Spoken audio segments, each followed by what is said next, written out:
Un rabino me enseñó un método antiguo para limpiar mi hogar de objetos que abrían puertas a fuerzas oscuras, y lo que descubrí cambió para siempre la paz de mi casa. Si sientes que tu hogar está cargado, que hay conflictos constantes, noches sin descanso o una opresión que no puedes explicar, escribe en los comentarios. Estoy listo para limpiar mi hogar y cerrar toda puerta a la oscuridad. Hubo un tiempo en mi vida donde mi casa parecía un campo de batalla invisible. No importaba cuánto limpiara, cuánto ordenara, siempre había algo pesado en el aire, algo que no podía nombrar pero que sentía con cada fibra de mi ser. Las discusiones eran constantes, el sueño era esquivo y una tristeza inexplicable se había instalado entre mis paredes como si fuera parte del mobiliario. Yo oraba, buscaba respuestas, pero nada cambiaba. Hasta que un día, en una conversación que parecía casual pero que ahora sé que fue divina, un hombre sabio, un rabino anciano con ojos que parecían leer el alma, me miró fijamente y me dijo algo que me estremeció hasta los huesos. Me dijo que mi casa estaba llena de puertas abiertas, no puertas físicas, sino portales espirituales que yo mismo había permitido sin saberlo. Me habló de objetos que parecían inofensivos, pero que en realidad eran como llaves maestras para fuerzas que no pertenecían a la luz. Al principio no lo entendí, no quería entenderlo. ¿Cómo podía un simple adorno, un regalo, una figura decorativa tener tanto poder? Pero él insistió con una paciencia infinita y una firmeza que no dejaba espacio para dudas. Me explicó que en el mundo espiritual no hay neutralidad, que todo objeto lleva una carga, una historia, una intención, y que cuando traemos algo a nuestro hogar sin discernir su origen, podemos estar invitando a espíritus que nunca deseamos conocer. Me contó historias antiguas de familias que vivieron en tormento durante generaciones, no porque fueran personas malas, sino porque heredaron objetos que habían sido consagrados en rituales oscuros, objetos que parecían arte, cultura, tradición, pero que en realidad eran altares portátiles para fuerzas que se alimentaban del caos y la desdicha.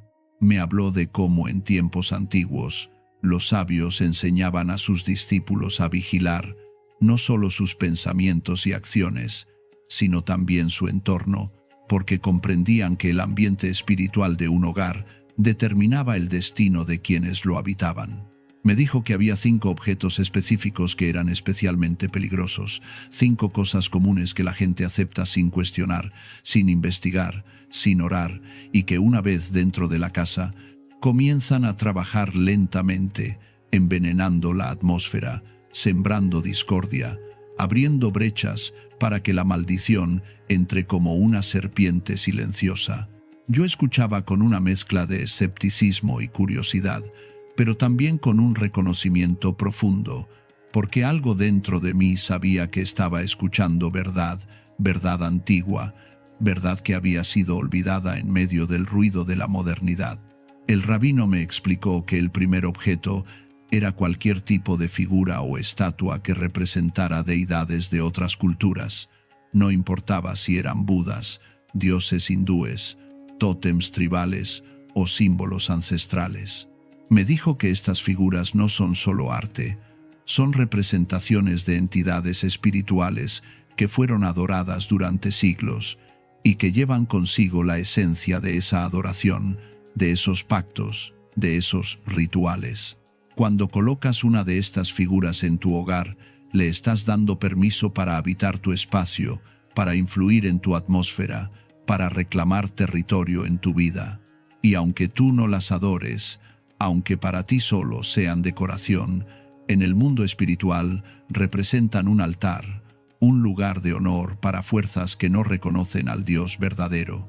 Me contó de una familia que había comprado una hermosa estatua de una deidad oriental en un viaje de vacaciones. La colocaron en su sala como recuerdo, como una pieza de conversación. Pero desde ese día, la paz se fue de su hogar. Los niños comenzaron a tener pesadillas, el matrimonio empezó a resquebrajarse y una enfermedad tras otra visitaba la casa sin explicación médica. Fue solo cuando un hombre de conocimiento espiritual visitó su hogar y señaló la estatua que ellos entendieron lo que había sucedido. La removieron, la destruyeron, oraron por limpieza y en cuestión de días la atmósfera cambió completamente. Los niños volvieron a dormir en paz, el amor regresó al matrimonio y la salud fue restaurada. Esto no es superstición, me dijo el rabino, esto es realidad espiritual, y si no lo entiendes, vivirás bajo su efecto sin saber por qué. El segundo objeto que me mencionó fueron los espejos antiguos o heredados, especialmente aquellos que vienen de casas donde hubo prácticas de ocultismo o tragedia. Me explicó que los espejos son objetos únicos en el mundo espiritual, porque reflejan no solo lo físico, sino también lo invisible. En muchas tradiciones oscuras, los espejos son usados como portales, como ventanas entre dimensiones, como herramientas para invocar o contactar espíritus. Un espejo que ha sido usado en esos contextos lleva esa marca, esa apertura, y cuando lo colocas en tu hogar, estás trayendo consigo todo lo que fue invocado frente a él. Me advirtió que muchos espejos antiguos que se venden en mercados de antigüedades o que se heredan de familiares que practicaban brujería o espiritismo son extremadamente peligrosos. No es el espejo en sí, me aclaró, sino lo que se le hizo, las palabras que se pronunciaron frente a él, los rituales que se realizaron usando su superficie reflectante como puente. Recuerdo que en ese momento pensé en un espejo que yo mismo había heredado de mi abuela, un espejo antiguo con un marco tallado, hermoso, pero que siempre me incomodaba. Cada vez que pasaba frente a él, sentía una sensación extraña, como si algo me observara desde el otro lado. Nunca le había prestado atención a esa incomodidad. La había ignorado como algo ridículo, pero ahora, escuchando al rabino, todo comenzaba a tener sentido. Él me dijo que el discernimiento espiritual no es paranoia, es sensibilidad a lo invisible, y que cuando algo nos incomoda persistentemente sin razón aparente, debemos prestar atención, porque nuestro espíritu está percibiendo lo que nuestros ojos naturales no pueden ver. El tercer objeto que mencionó fueron los atrapasueños. Yo siempre había pensado que eran inofensivos, incluso lindos, un símbolo de protección según la cultura popular. Pero el rabino me explicó que los atrapasueños tienen su origen en prácticas chamánicas, en rituales donde se invocaban espíritus guardianes para filtrar los sueños. Me dijo que en la cosmovisión de esas culturas, los sueños no son solo productos de la mente, sino experiencias espirituales donde el alma viaja, y que los atrapasueños eran diseñados para atrapar no solo pesadillas, sino también para abrir puertas a guías espirituales que no necesariamente provenían de la luz. Cuando cuelgas un atrapasueños en tu habitación, especialmente sobre la cama de tus hijos, estás invitando sin saberlo a que esas fuerzas interactúen con sus sueños, con su descanso, con su mundo interior, y aunque la intención sea protección, el resultado puede ser opuesto, porque estás usando un objeto diseñado para invocar, no para proteger bajo la autoridad del Dios verdadero. Me habló de padres que no entendían por qué sus hijos tenían terrores nocturnos constantes, por qué despertaban gritando, por qué hablaban de sombras y figuras en sus habitaciones, y en muchos casos, cuando revisaban el entorno espiritual del cuarto, encontraban atrapasueños colgados con la mejor intención, pero abriendo la peor de las puertas. El rabino fue claro conmigo. Me dijo que la verdadera protección no viene de objetos, viene de la cobertura espiritual que establecemos mediante oración, mediante consagración, mediante declaraciones de fe. Un hogar protegido no es un hogar lleno de amuletos.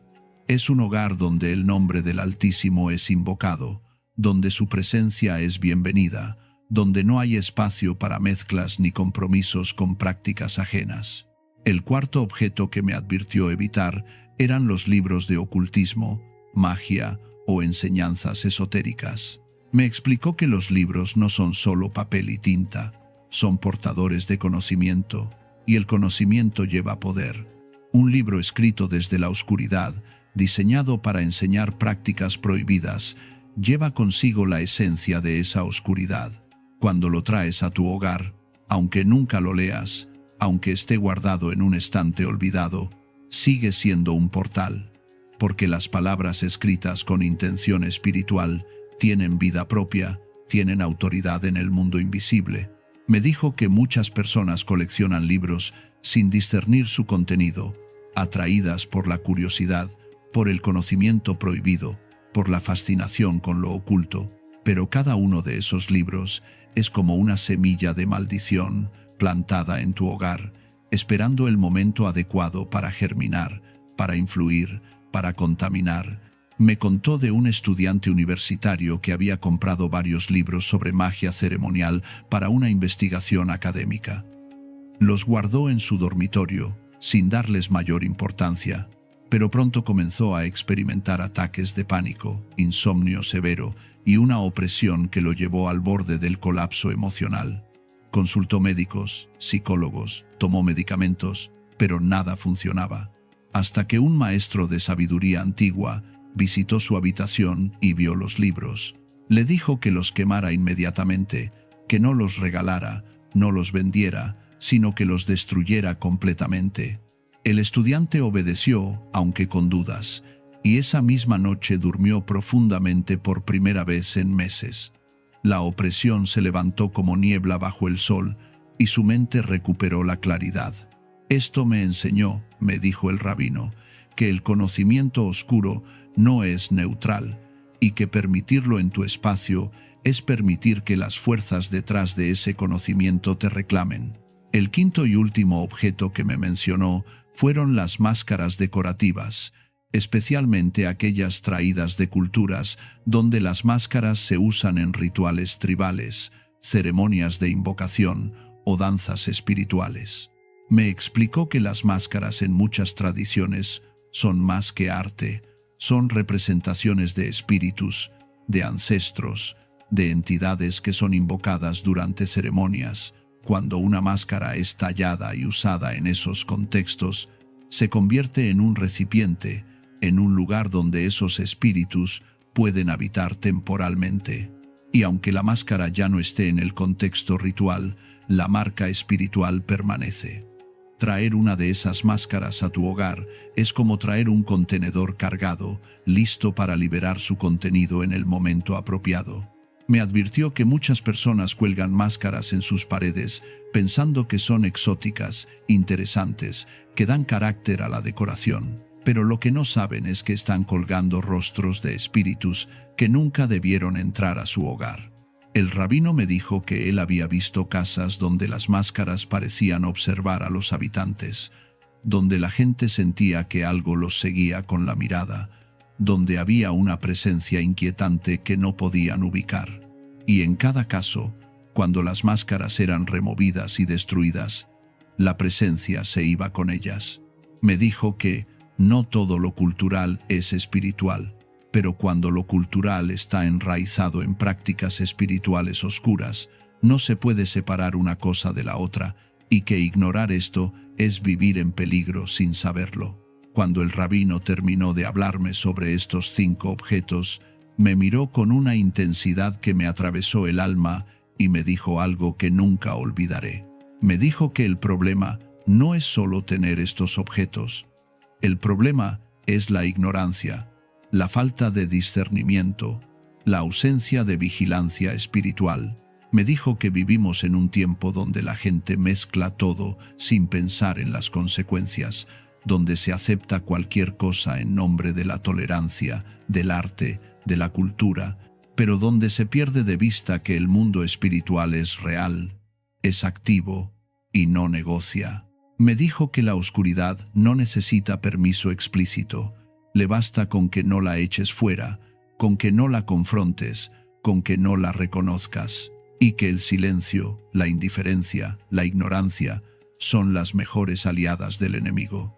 Me explicó que la limpieza espiritual de un hogar no es un acto de miedo, es un acto de amor, de reverencia, de responsabilidad.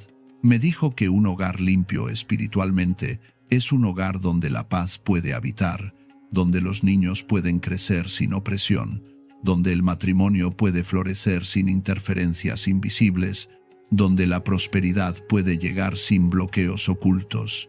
Y que para lograr eso hay que estar dispuesto a soltar, a destruir, a desechar todo lo que no pertenece al reino de la luz. Me dijo que no es suficiente con orar si no se actúa, no es suficiente con creer si no se obedece, no es suficiente con desear paz si no se remueve lo que roba esa paz.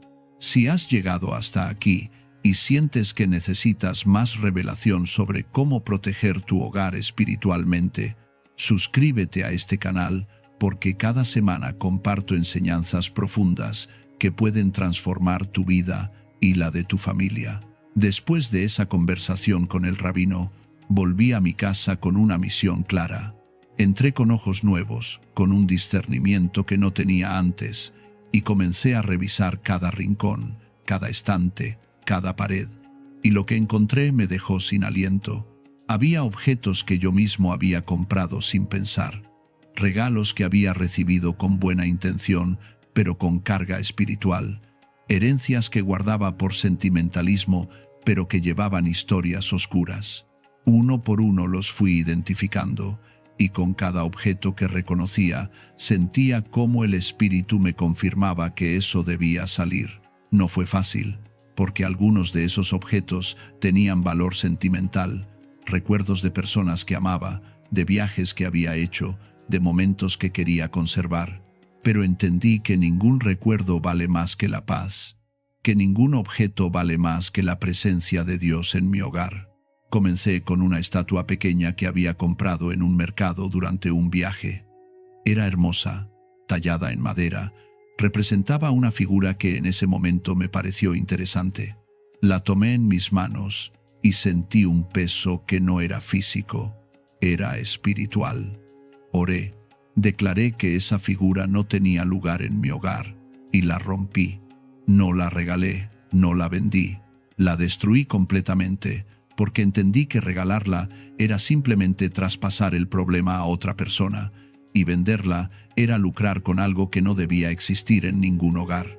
En el momento en que la rompí, sentí como si un peso se levantara de mis hombros, como si el aire de mi casa se volviera más ligero, más limpio.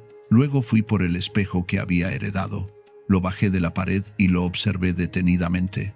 Me pregunté cuántas cosas habrían sido invocadas frente a ese espejo, cuántas palabras oscuras se habrían pronunciado, cuántas ceremonias se habrían realizado usando su superficie. No lo sabía con certeza, pero mi espíritu me decía que no podía quedarse. Lo envolví, lo saqué de mi casa y lo descarté, de manera que no pudiera ser usado por nadie más. Y nuevamente, sentí un cambio inmediato en la atmósfera de mi hogar. Continué con los atrapasueños que colgaban en las habitaciones de mis hijos.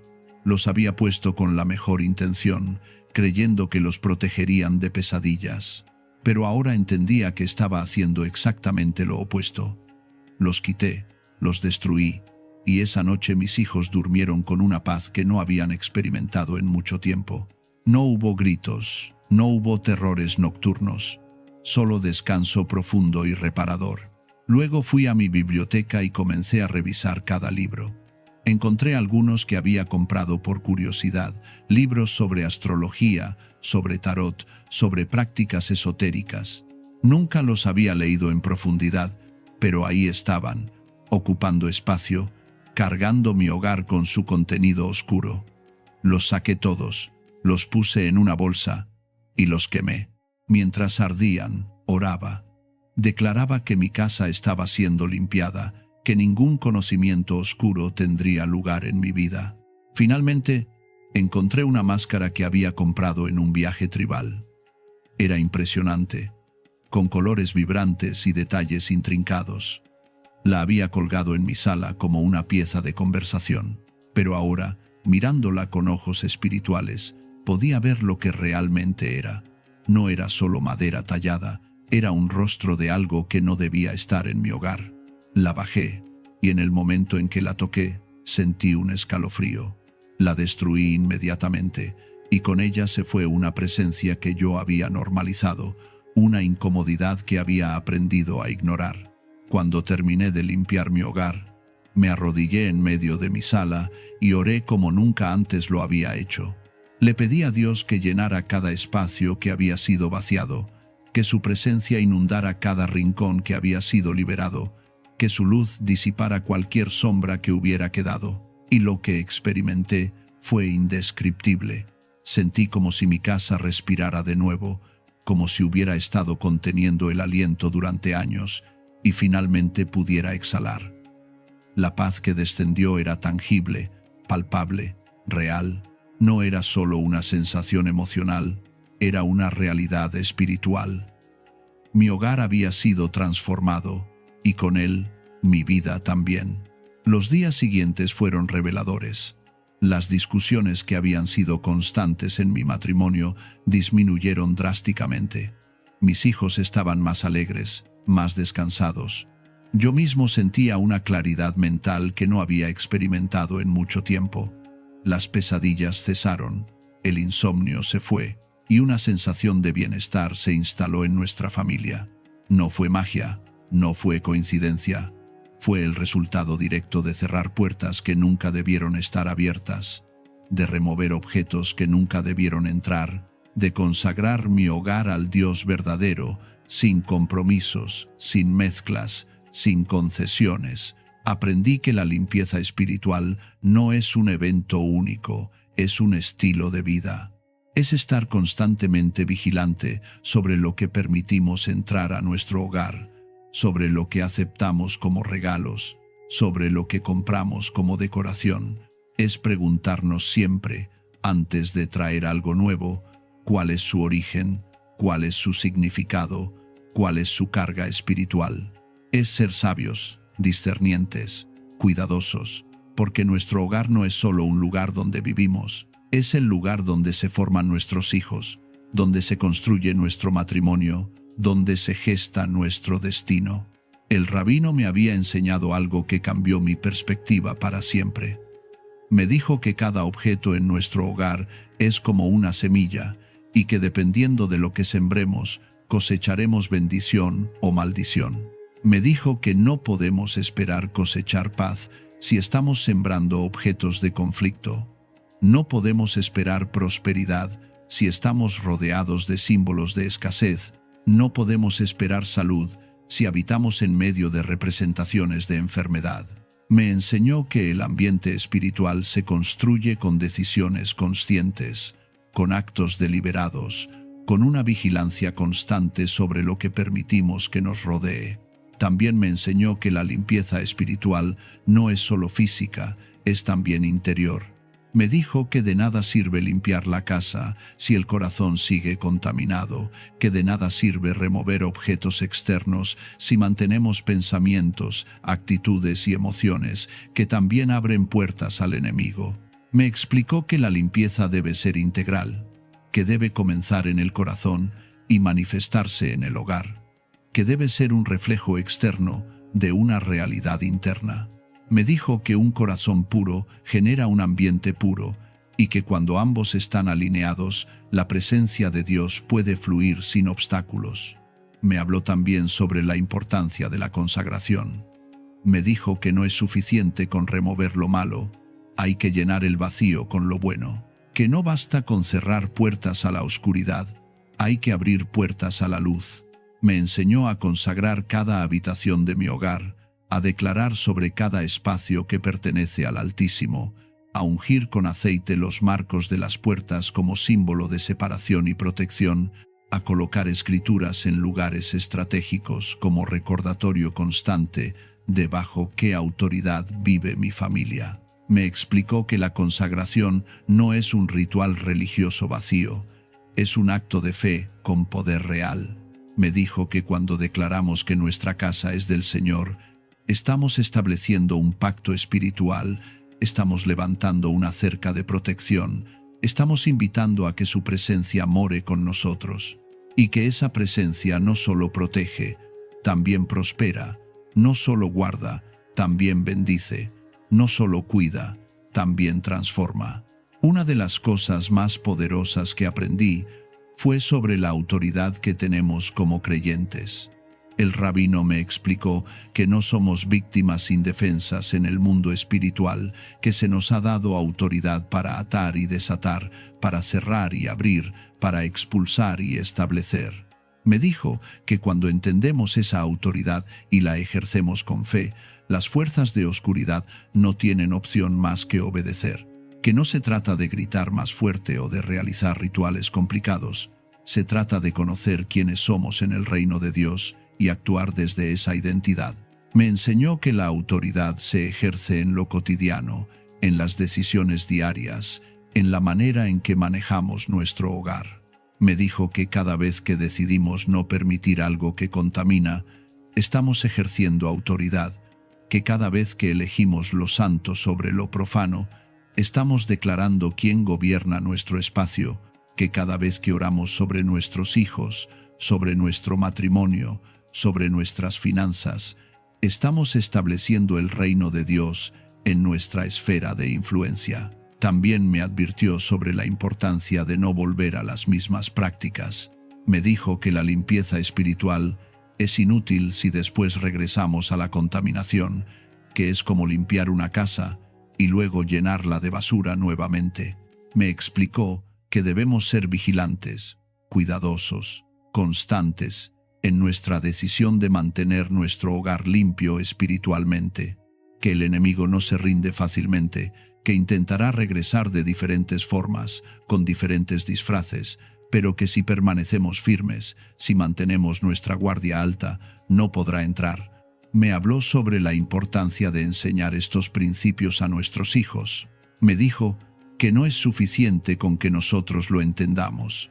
Nuestros hijos también deben aprender a discernir, a vigilar, a proteger su espacio espiritual, que debemos enseñarles desde pequeños que no todo lo que brilla es bueno, que no todo lo que parece inocente lo es, que hay un mundo espiritual real y que ellos tienen la responsabilidad de cuidar su alma y su entorno. Me dijo que los hijos que crecen con este entendimiento son hijos que caminan en libertad, que no caen fácilmente en trampas espirituales, que saben establecer límites y proteger lo que Dios les ha dado. El rabino me contó historias de familias que habían sido liberadas de maldiciones generacionales simplemente por hacer esta limpieza espiritual. Me habló de hogares donde la enfermedad había sido constante por décadas, donde la pobreza parecía una sentencia permanente, donde los matrimonios se destruían generación tras generación, y cómo todo cambió cuando alguien tuvo el valor de confrontar los objetos y las prácticas que habían abierto esas puertas. Me dijo que a veces las maldiciones no son el resultado de pecados personales, sino de herencias espirituales no confrontadas, de objetos que se pasan de generación en generación, sin que nadie cuestione su origen o su carga. Me enseñó que es nuestra responsabilidad romper esos ciclos, que no podemos culpar a nuestros ancestros por lo que no sabían, pero que ahora que nosotros lo sabemos, debemos actuar.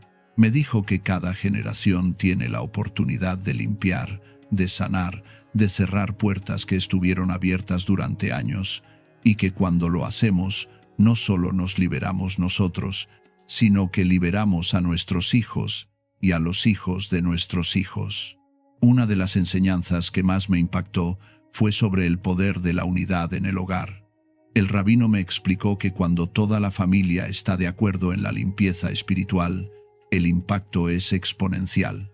Me dijo que no es lo mismo que solo el padre o solo la madre tome la decisión, sino que cuando ambos están alineados, cuando los hijos también comprenden y participan, se crea una fortaleza espiritual inquebrantable. Me enseñó que el enemigo busca división, porque sabe que una casa dividida no puede permanecer, pero que cuando hay unidad en propósito, en visión, en decisión espiritual, esa casa se convierte en un baluarte de luz en medio de la oscuridad. Me habló también sobre la importancia de no juzgar a otros que aún no tienen este entendimiento. Me dijo que no todos están en el mismo nivel de revelación, que algunos aún están aprendiendo y que nuestra tarea no es condenarlos sino compartir con amor lo que hemos aprendido. Me enseñó que la revelación espiritual viene en diferentes tiempos para diferentes personas y que debemos ser pacientes, compasivos, pero también firmes en no comprometer nuestra propia convicción por complacer a otros. El rabino me hizo entender que esta enseñanza no es popular, que muchos la rechazarán, la ridiculizarán, la llamarán extremismo o fanatismo. Me preparó para la resistencia, tanto externa como interna. Me dijo que incluso mi propia mente intentará convencerme de que exagero, de que no es para tanto, de que estoy siendo demasiado radical, pero me enseñó a discernir entre la voz de la duda y la voz del espíritu. Me mostró que cuando algo nos incomoda espiritualmente de manera persistente, no es paranoia, es discernimiento, y que debemos confiar en esa guía interna más que en la lógica o en la opinión de otros. Me explicó que hay una diferencia entre temor y respeto. Me dijo que no debemos tener miedo de los objetos en sí, porque no tienen poder inherente, pero debemos respetar el mundo espiritual lo suficiente como para no ser negligentes. Me enseñó que el poder no está en el objeto, está en lo que representa, en lo que fue consagrado, en la puerta que abre, y que por eso no necesitamos vivir aterrorizados, pero sí necesitamos vivir vigilantes, conscientes, activos en nuestra fe. Una de las últimas cosas que me dijo el rabino fue sobre la renovación continua. Me explicó que la limpieza espiritual no es algo que haces una vez y olvidas, es un proceso continuo de mantenimiento. Me dijo que así como limpiamos físicamente nuestra casa regularmente, también debemos limpiarla espiritualmente con regularidad, que debemos revisar periódicamente lo que hemos permitido entrar, lo que hemos acumulado, lo que hemos tolerado. Me enseñó a hacer inventarios espirituales, a preguntarme cada cierto tiempo si hay algo en mi hogar que no debería estar ahí, si he bajado la guardia en algún área, si he permitido que la mezcla se cuele nuevamente. Me habló sobre la importancia de la oración constante en el hogar. Me dijo que un hogar que ora es un hogar protegido, que la oración crea una atmósfera donde la oscuridad no puede penetrar fácilmente. Me enseñó a orar sobre mi casa, a caminar por cada habitación declarando bendición, protección, paz. Me mostró que la oración no es solo palabras, es establecer autoridad espiritual, es recordarle al enemigo que este territorio está ocupado, que hay un Dios que gobierna aquí y que no hay espacio para intrusos. También me enseñó sobre el poder de la alabanza y la adoración en el hogar. Me dijo que cuando adoramos, la presencia de Dios se intensifica y que donde está su presencia, las tinieblas huyen. Me animó a llenar mi hogar con cánticos, con música que honre al Altísimo, con declaraciones de fe que se eleven como incienso fragante. Me explicó que la atmósfera de un hogar se moldea con lo que se habla, con lo que se escucha, con lo que se celebra, y que debemos ser intencionales en crear una atmósfera de luz, de gozo, de fe. El rabino me hizo ver que la limpieza espiritual es también un acto de guerra. Me dijo que no estamos simplemente decorando diferente, estamos peleando por nuestro territorio, estamos reclamando lo que el enemigo había usurpado. Me enseñó que cada objeto removido es una batalla ganada, que cada puerta cerrada es un enemigo derrotado, que cada espacio consagrado es terreno recuperado para el reino de la luz, y que aunque la guerra es real, la victoria ya está asegurada. Solo necesitamos caminar en esa victoria con obediencia y fe. Me advirtió también sobre la sutileza del enemigo. Me dijo que después de una limpieza espiritual profunda, el enemigo intentará regresar de maneras más sutiles, más disfrazadas, que podría ser a través de un regalo aparentemente inocente, de un objeto que parece inofensivo, de una práctica que se presenta como cultural o tradicional, pero que tiene raíces espirituales oscuras.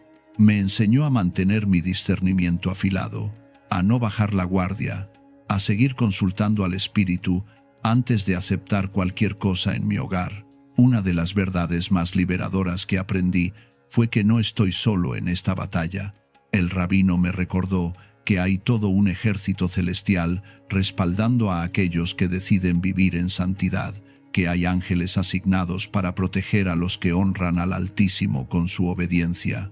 Me dijo que cuando hacemos nuestra parte en lo natural, Dios hace su parte en lo sobrenatural, que cuando cerramos puertas con nuestras acciones, Él coloca guardias celestiales en esas puertas para que no se vuelvan a abrir.